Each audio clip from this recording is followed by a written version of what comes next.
anytime moving with my brother plus some other guys because they are age groups.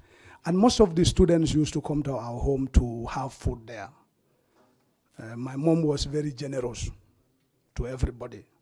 In fact, when we used to have a guest in the village, the guest will go to the Alcalo's home. They will go to Pa Usman's compound. So we used to have guests every time. And these students also used to come. So that mingling with my brother and then myself, I was young that time, also going to school. I think I was in primary 5 or 6, and Almamo was in the senior school in Berending. I happened to know him, and we used to chat. They used to send us with my brother. So I knew him from that time. Eventually, when he finished school, then he enrolled in the army. When I also finally finished the school, I also enrolled in the force. So this was a person that I value as much as I valued my own brother, same mother and father. And when I happened to join the army also, I used to that doubt me. I used to ask him because he was my senior.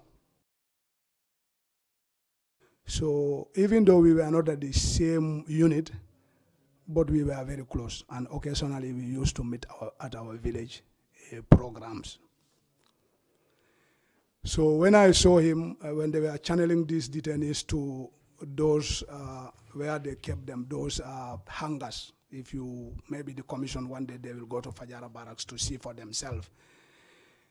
You have the armory, then when you pass the armory a little bit on the left, you have 2 hangars. The other one, they are both vehicle hangars. The other one is a bigger hangar, and the other one is where, the vehicles that are ready for use in the morning or the ones that have problem to maintenance, they keep them there. The other one, the spare parts, the other big hangar, the spare parts and other vehicles that are not needed are usually kept there. So whilst they were channeling these detainees there, then, Almamo had already seen me.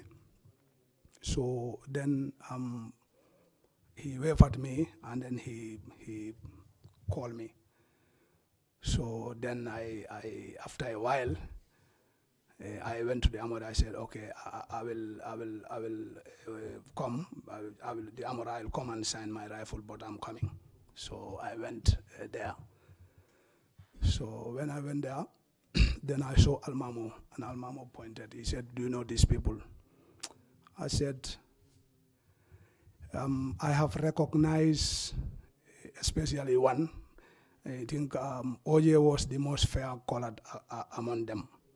And also because he was a minister, a famous minister in the government, I recognize him. I've seen him in newspapers, I read, so I recognize. And then he told me that, you see, this guy especially, pointing to OJ, he said, if there would be any problem in this country, the guy who wants to spoil this country is this guy. And then he started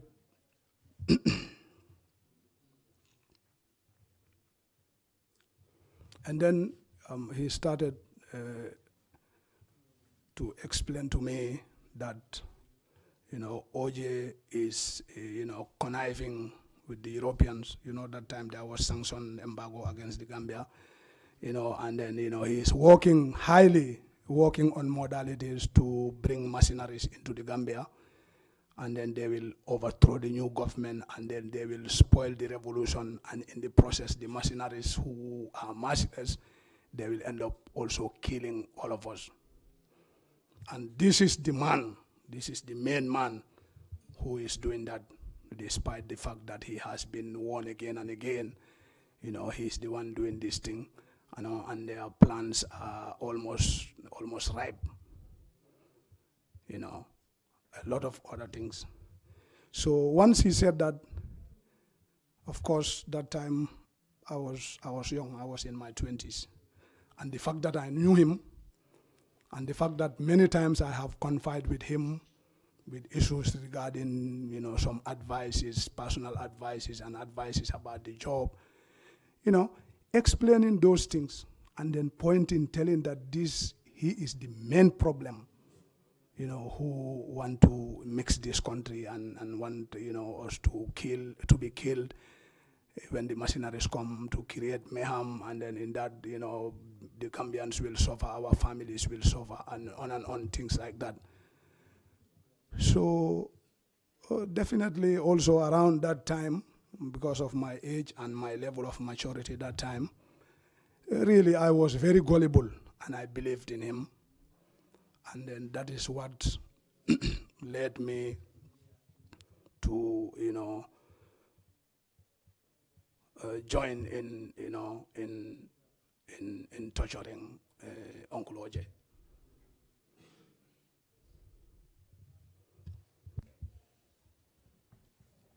Can you tell us what you did to Uncle OJ, as you call him? When Almamo said that, and I came along with Almamo, then they have isolated.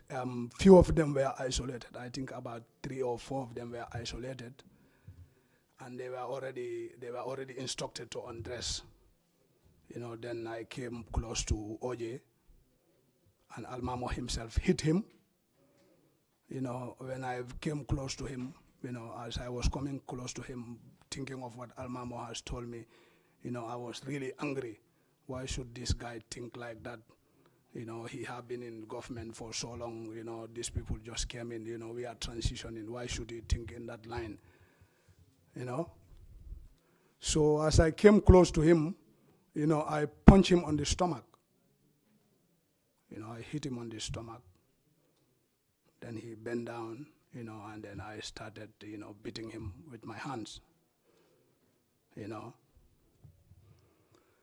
So suddenly, you know, because Fajara Barracks was the headquarters of the gendarmerie, then when I look around, I was not satisfied with hitting and kicking him with my hands and my feet.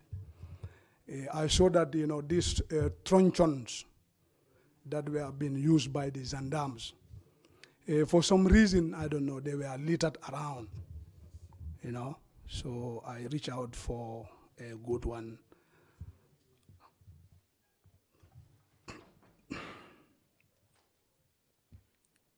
Take your time, Captain Ba. Just take your time and tell your story. Yes, I want to continue.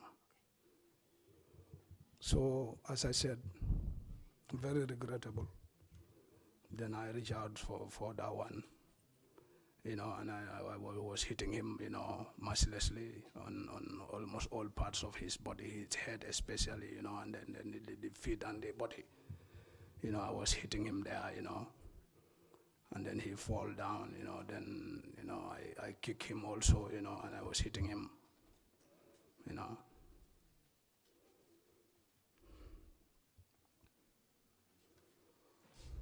So this lasted for a while. You know, particularly me, I was concentrating on him for what is told about him, you know. So I was hitting him, I was beating him. Of course,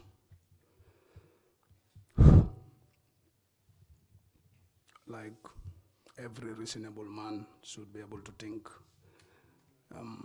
That time the maturity was also not there. I was in my 20s, because God says that, you know, God tells us, God reminds us in the Quran that, and if I may quote, that Ya ayyuhallazina amanu in ja'akum fasikun binaba'in fatabayanu.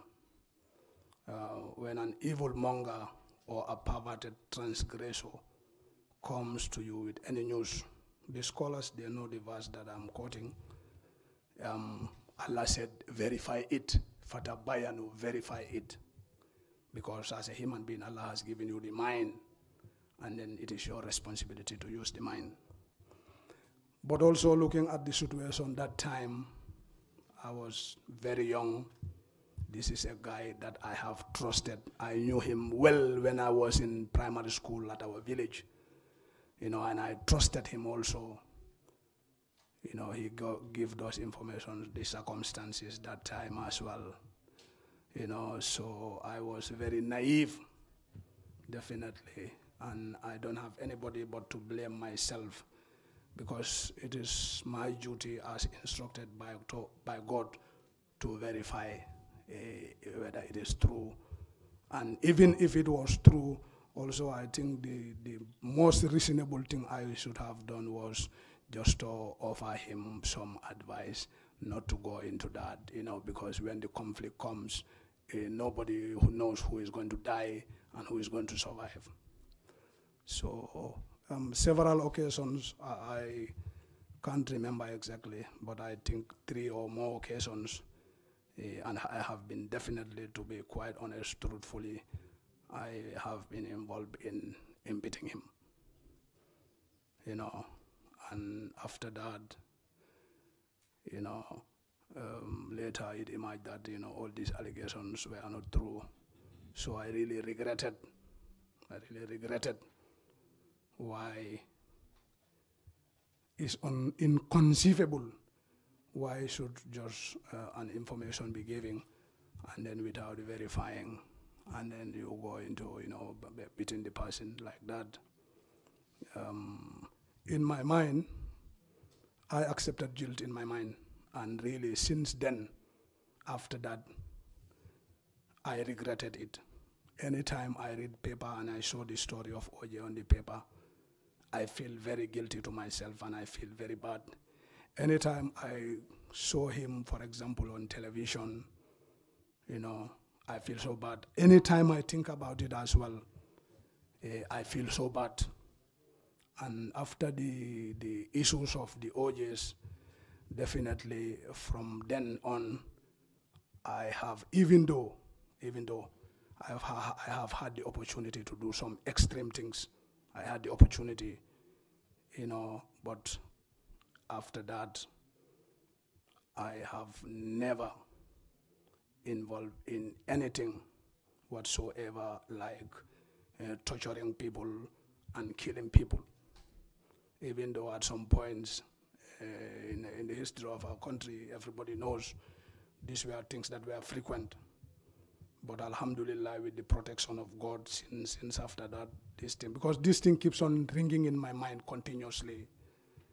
I feel guilty and I feel that I have offended him. And ever since, I have been thinking of apologizing him. And some people may wonder in their minds, why since that time, 22 years on now, why this guy has never taken the attempt to apologize. My reasons, this was singing in my mind every single day, every single time, especially when the issue of Uncle OJ is mentioned. But then the reasons why I couldn't face him to apologize him that time were 2 reasons. One is that the person under whose rule these things happened was still the president of the Republic of the country that time. And when you go to apologize, one, you don't know how you don't know how the person you are apologizing is going to react, one. Number 2, also, you don't know how also, under whose watch you did this thing also is going to react. And for that reason, ever since, I have not been able to apologize to Uncle OJ, although this guilt has since then been with me. And as he mentioned in the Truth Commission, I watched it myself in the evening at my house. What he said about me is true, and I want to accept the responsibility. I should not hide to accept the responsibility, because if I do that, also Allah will account for me. But I feel that if I come out and then tell the truth and possibly apologize him, maybe with Allah's will, he may be able to accept. Even before I was called to the commission, my brother is here, Usman. He is sitting at the corner. I did call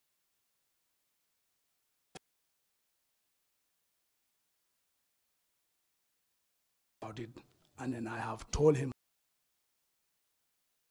OJ and apologized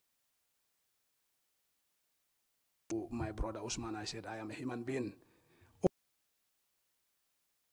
Or unknowingly, we have offended people. And when you are young, you are not very formalized. Because after the OJ's incident, I applied for this law program to the GTTI, and from 1996 to 1998, I was studying law at the Gambia Technical Training Institute. And subsequent to that, from 2000 to 2001, I was also studying the diploma in management at the Management Development Institute. You know, I was trying to build my knowledge and also build my experience, because this is a mistake that has happened to me, and I don't want the mistake to happen to me again. So even before I was called to this commission, wallahi, Allah knows what is in the heart of everybody. I was already working on the modalities. Usman is here, he can prove me. If I'm lying, let him tell the commission I'm lying. If I'm telling the truth, also let him tell the commission that I'm telling the truth. But I have been already working on the modalities, because when I last asked, he told me that Uncle OJ has gone to Nigeria on this election observer thing. And that is why we did not actualize our movement to go and apologize to him. I want to accept that I am guilty. What I have done is wrong. I have offended him. I have offended the people of the country, because I'm a soldier. I'm supposed to protect the people of the country. And I have also offended my family for them, after them knowing now that, you know, our brother, our father can do this type of thing. It's really very tormenting internally. So I have accepted guilt 100%, and I regret definitely why I have done this. What was going on in my mind to do this type of things. And I will urge the indulgence of the commission, which are here to establish the truth of what happened from July 1994 to January 2016. I will urge their indulgence to try to show me the way and to help to make sure that I apologize to Uncle OJ and I atone for this sinful thing that I did. What I want to say beyond that is that down the pages of history, I myself have been victim twice, namely 2012. I was locked up in the NIA with all my guards at the Fajara barracks, and in 2012 also, during the political impasse, I was missing also. So I have also been a victim, but that does not justify me to treat anybody in a wrong way. So I want to say I'm sorry to the people of the country. I want to say that I'm sorry to Uncle OJ. I want to say that I am sorry to everybody in this country, whether they are Gambians or they are not Gambians. I know the armed forces is the protector of the people, and you know I should have found myself, you know, in protecting the people of the country. But like I said, I was young and crazy. So inevitably, this is definitely what happened. Thank you very much for that, Captain Ba. When the investigators of the TRRC contacted you, you immediately accepted responsibility and said that you would apologize publicly to Mr. OJ Jallow, his family, as well as the Gambian people. And that's what you've done right now. But I just wanted to ask you if there's anything that you would directly want to say to Mr. OJ Jallow and his family. Wallahi, I will not sleep comfortably until and unless I face Uncle OJ and I apologize to him, to tell him that what happened, around October 1995 when they were detained in Fajara barracks. My part, I want to definitely, apologize to him personally, to tell that I have treated you in a wrong way. I have accepted the guilt. I have accepted the responsibility. And I'm not perfect as a human being.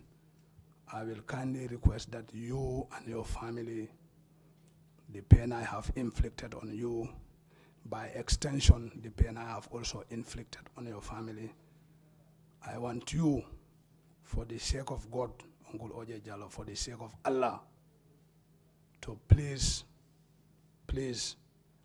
forgive me for what I have done to you.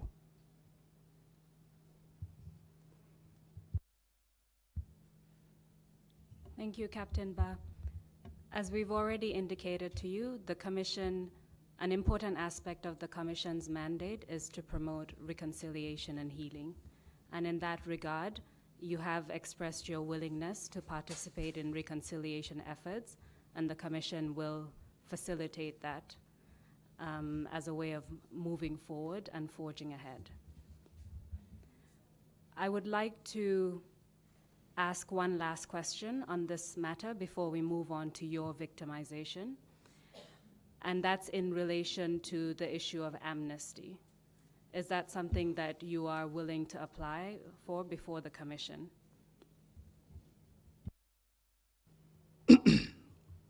Indeed, I am willing to apply. This is why I came here and then tell the truth. Even if this commission was not in the Gambia, even if it was somewhere else, I would not have hesitated even a second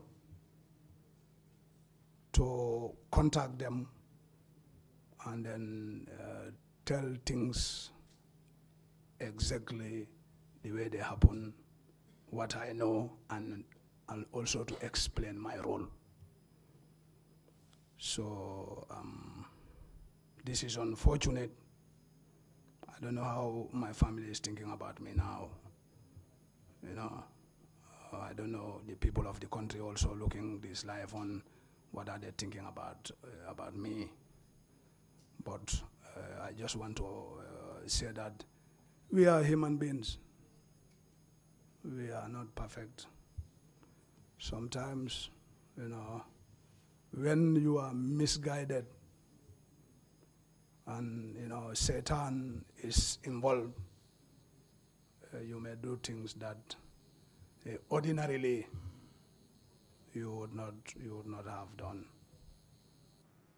So still now it's my fault. And I think like they say, the wise person learn from his mistakes, but the wisest learn from the mistake of others. I am learning from my own mistake. And since this is aired, the wisest people who are not me, they should learn the mistake from others. That is my mistake. So I don't even know what to say again. My heart is heavy. I am really sorry, really. I am sorry, definitely. It's my fault, I'm sorry, really. I'm sorry to everybody. I'm sorry to these members of this hall. Sorry to every person in the country. I'm saying sorry. First and foremost, I'm saying sorry to Uncle Oje and his family, first and foremost. Then after that also, I want to apologize to everyone who my action has, who feel disappointed with my actions. I am a human being. I have made the mistake. The only thing I can ask for is to apologize. If I was able to correct the mistake, I would have corrected it. But I don't have the powers. The only thing I can say is that I'm sorry for the sake of God. Please forgive me. I apologize. Since after that, such things have never happened. And inshallah, it will never happen.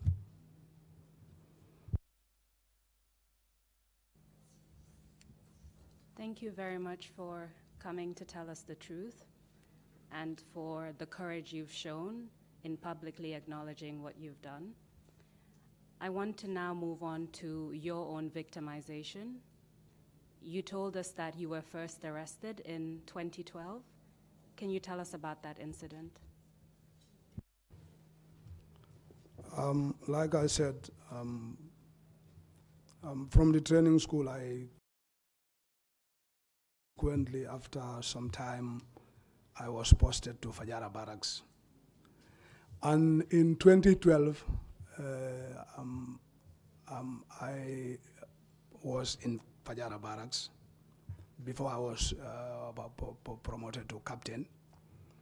So I was on duties actually, because usually there are soldiers on duty at the camp, and there is also always the duty officer. So I was the duty officer of the camp on that day. I think it was on a Wednesday. And I was supposed to close on Thursday morning.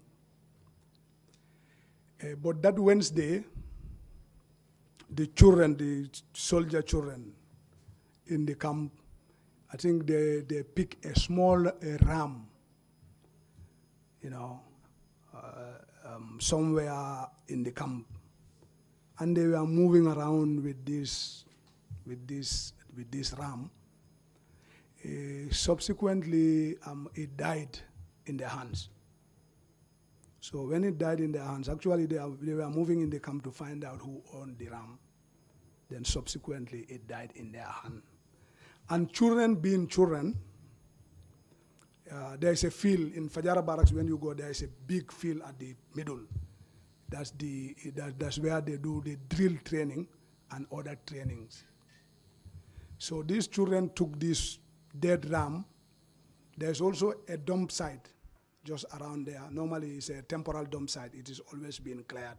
People throw their clothes, bad clothes, mosquito nets.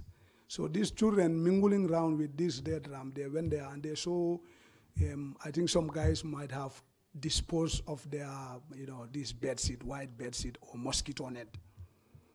So these children in group,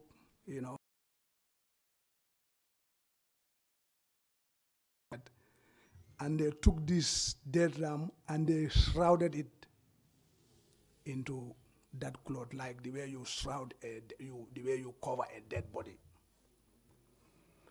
So they went to the field. They frequently play in the field.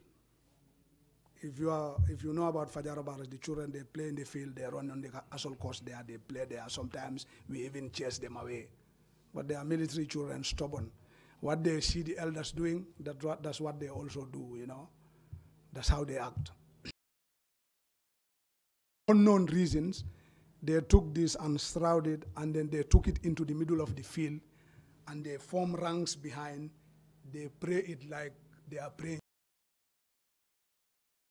When they pray janaza over it, they finish, because the field is also frequented by dogs, and normally dogs, when they frequent places, they dog out places.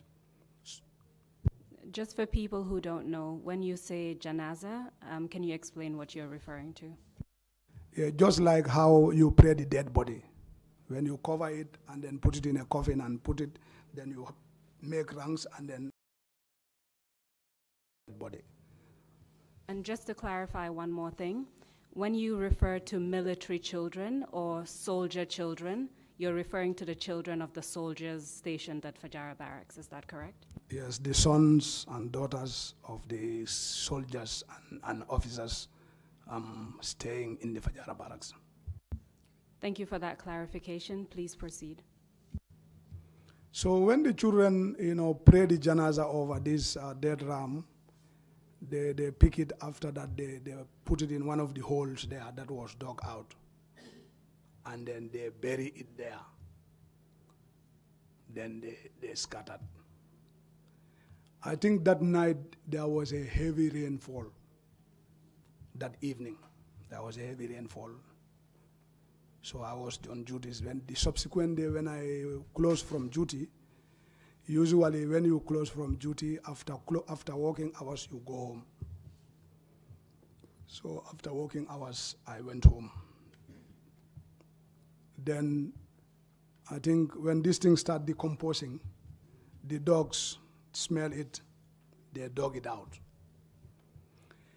The recruits at the training school, when their tap closed, because the pressure around there is low, they used to proceed to Fajara Barracks. We have a water hydrant. They will come and fetch water from there and go back to the training school with their buckets in bulk, in numbers. So I think whilst they were going back, they noticed that this thing has been dug out by the dogs. And I don't know how that information was peddled until it reached Banjul. And the information arrived that, this dead ram was actually operated on, and they have put a juju in it, they shrouded it, and it was buried at the Fajara Barracks. At that time, Lieutenant Colonel Seni Bayo was my commanding officer. After that time, I'll come to that, he was dismissed and he went to America. Now recently he is back. He is our CO, commanding officer in Farafenye. Astaghfirullah. He is our commanding officer in Basse. So when this thing happened, this thing was discovered, calls have been made, the IG came, the director of NIA at that time came, I think the deputy chief of defense staff came, or the CDS came, all the service seniors came to Fajara Barracks. Can you tell us their names? The Inspector General of Police was there, Esa Baji, Jesus. I think the Deputy Chief of Defense Staff was there, or the Army Commander, something like that, Yankuba Drame. He is the Deputy Chief of Defense Staff now. I don't know what portfolio he was holding that time. He maybe Army Commander or something like that. The Director of Intelligence also came. If I don't forget, it would have been, I think, Harry Sambo. And many senior officers from the State Guard also came. So me, I fall out that afternoon, and when I reach home, then they had already come to the barracks. I think, according to information, that dead ram was taken to even up to the RVH for some medical diagnosis. So when I reach at home, then I think they called me, but they couldn't get me. So it was Maghrib time. I just performed ablution. So I was on the mat and attempting to pray Maghrib. Then my phone rang. So I had not started the prayer. So I said, let me just take my phone. And I took my phone and I checked. It was a private call. That time the perception about private call is somebody important there. Nobody is important in the eyes of God. We are all equal. So when I received the call, it was my CEO, Lieutenant Colonel Bayo. He said, Bah. I said, yes. I said, where are you? I said, sir, I am at home. I was on duties. I fall out, so I am at home. He said, come back now. I said, sir, is there any problem? He said, no, just come. But I could overheard some talking around him, So I knew it was not normal. So I said, no need to further ask what is the problem. So then I said, okay, I'm praying. After that, I'm coming. So I prayed. Then after that, I informed my family that, they have called me to Fajara Barracks. I am going back to Fajara Barracks. So I was not driving. So I boarded the normal vehicles, passenger vehicles.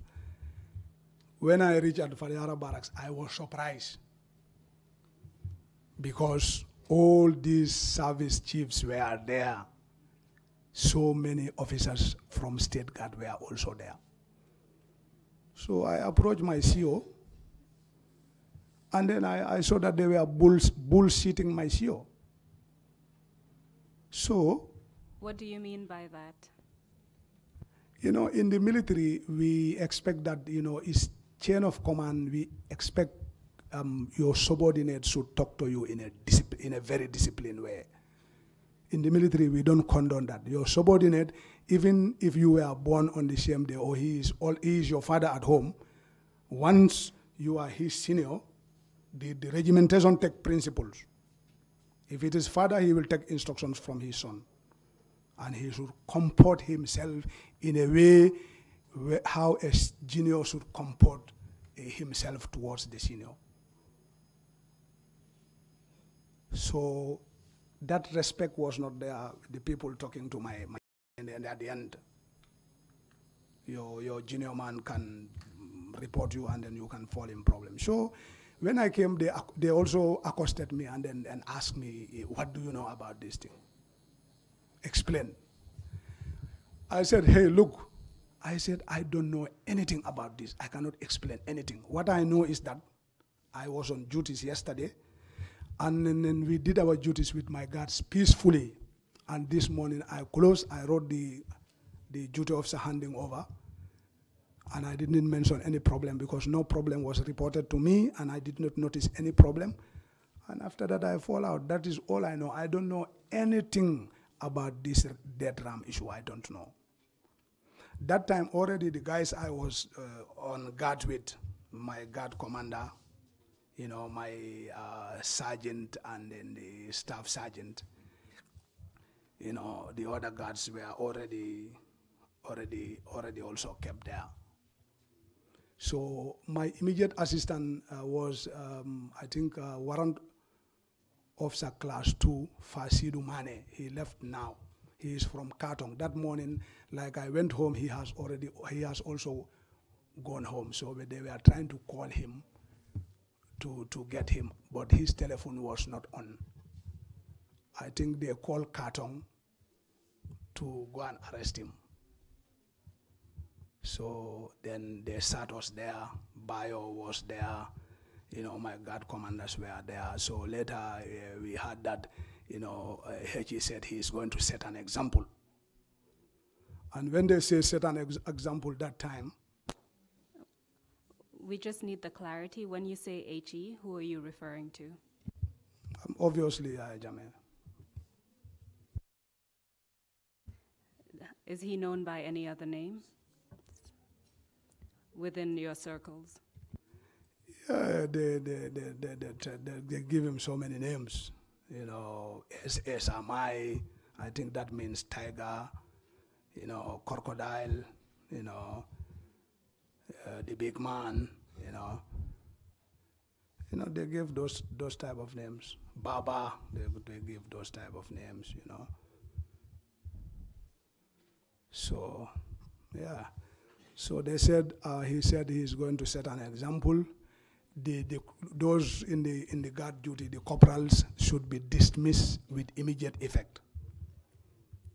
Then the rest, he is going to set an example on them. So that's where we sat until 1 a.m. in the night. Then myself and my guards, we were put into a vehicle to take into the NIA headquarters in Banjul. My CO bio was not brought, I don't know for what reason.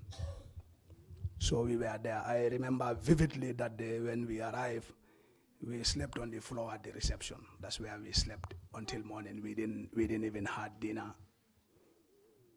Then subsequently, you know, they divide us.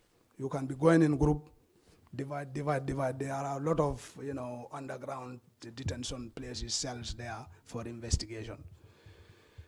So, you know, they divided us. So later, they finally put us up in a hall there. They converged us in a hall there. And, you know, they established a panel to investigate about this thing. We spent about 4 days. The fourth day, I was the first one to be released because my statement was